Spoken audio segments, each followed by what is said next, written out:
आज हम पढ़ेंगे हिंदी। हिंदी का सबसे पहले चैप्टर वर्णमाला। वर्णमाला कहते किसे हैं?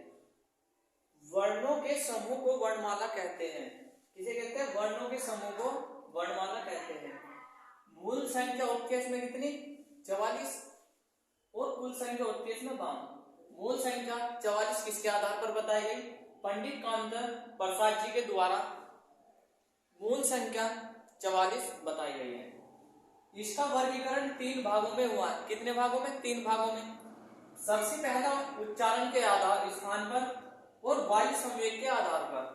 तीसरा है तारक के आधार पर।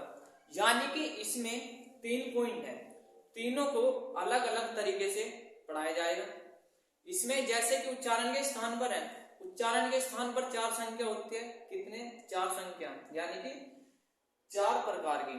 वे कौन कौन से होते हैं? ह्रास, दीर्घ, प्लुप्त और संयुक्त। ये कितनी संख्या होती है? 4।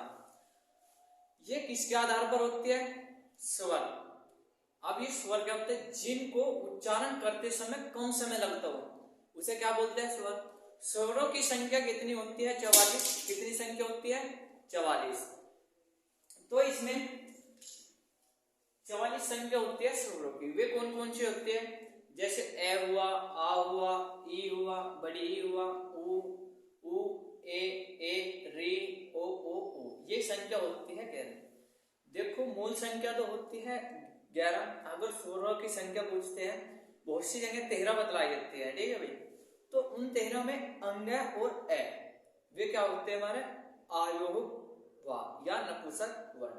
हम आपको अच्छे तरीके से एक एक पॉइंट कराएंगे। तो सबसे पहले वर्णमाला ही करेंगे।